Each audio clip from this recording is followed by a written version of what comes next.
सो ये जो पूरा ई वेस्ट मैनेजमेंट का पूरा एक सेकंड के लिए एक स्टेप पीछे लेकर के पूरे इसके डिटेल में जाएं, तो गवर्नमेंट ने सारे कॉरपोरेट्स पे और सारे कंपनीज पे ये मैंडेट डाल दिया है कि आपका जितना भी ई वेस्ट है आप उसको ट्रैक करेंगे और उसको जो है through government channels through tracking you will send it to central recycle hubs so to say, and then those hubs whatever processing they do, आप बता रहे हैं उनको जो है उसकी अकाउंटेबिलिटी गवर्नमेंट को देनी पड़ेगी कि हमने कितना उसमें से क्या मटेरियल रिकवर करा है, क्या करा है. So we called EPR credit points.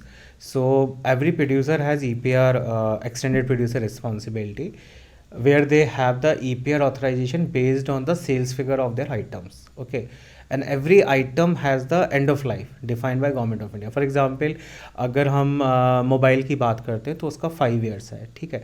अब 5 years के बाद जब मोबाइल एंड ऑफ लाइफ में जाएगा तो मुझे उसको कलेक्ट करना है based on my end of life, based on my sales figure, and every year we have the target. Okay, so like for this physical we have 50% target of the sales figure.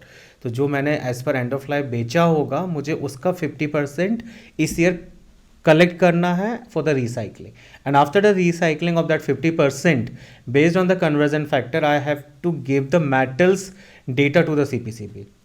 Okay, कितना metal उसमें से निकलेगा which is already defined by the government of India under conversion factor. Okay, तो उतनी मेरी एक liability बन गई मेरी EPR की कि as per my item this is my metal liability as per the conversion factor. तो मुझे उतना मेटल्स लेके आना है after the recycling.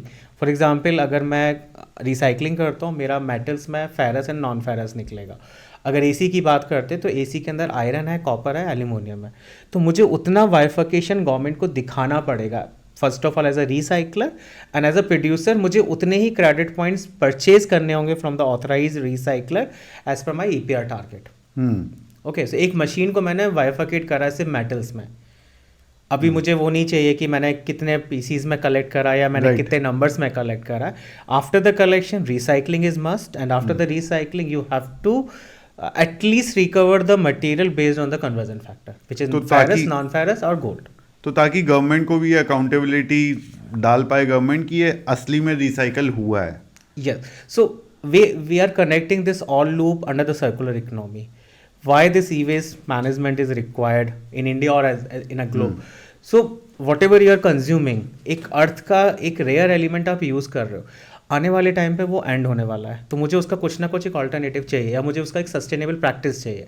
So as a good organisation I am focusing on the recycled material instead of the ore, और mine के बाद मुझे मेटल्स मिल रहा है.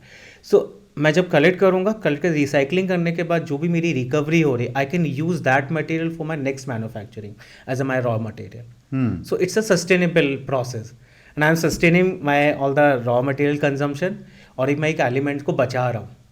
फॉर एग्जाम्पल अगर मेरी कंजम्पशन है 50 kg और मैं 25 kg रिकवरी कर रहा हूँ एज पर माई टारगेट, तो मैं 50 में 25% रिसाइकल मटेरियल रीयूज़ कर सकता हूँ. तो उसका कहीं ना कहीं इकोनॉमी पे भी इम्पैक्ट है सौरभ, बिकॉज उतना आपका जो है इम्पोर्ट कम हो जाएगा उस मेटल का. यस. सो आपका जो है overall as a country our imports will go down. So अगर मैं इसको PMO मोदी जी के बात से अगर कनेक्ट करूँ, सो मोदी जी ने जो G20 में कनेक्ट करा था कि हमें अपनी सर्कुलर इकोनॉमी को बढ़ाना है, मैं कैसे बढ़ाऊँ अपनी इकोनॉमी.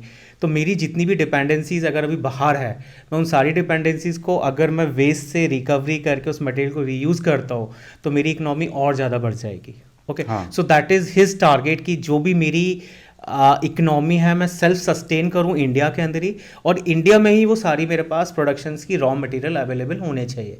तो वो कैसे करें, तो उसके लिए जितने भी वेस्ट मैनेजमेंट रूल्स हैं वो क्या बोलते हैं कि after the recycling you have to recover the material from that waste. For example अगर हम टायर की बात करें, टायर से जो भी मुझे रबड़ मिलता है अगर मैं उसको एक्सट्रैक्ट करके फिर से रीयूज़ करूँगा तो मुझे रबड़ का कोई भी नया प्रोडक्ट नहीं चाहिए ना, मैं क्यों इम्पोर्ट कराऊँगा. तो मेरी इम्पोर्ट भी बंद हो रही है, और अगर मैं इसको रीयूज़ करूँगा तो मैं एक्सपोर्ट भी नहीं कर रहा हूँ. तो मेरी पूरी की पूरी इकोनॉमी मेरे पास ही है. तो I am not dependent on any other country. So अगर हमारे देश में फॉर एग्जांपल 1 लाख टायर जो हैं वो प्रोड्यूस होते हैं हर महीने,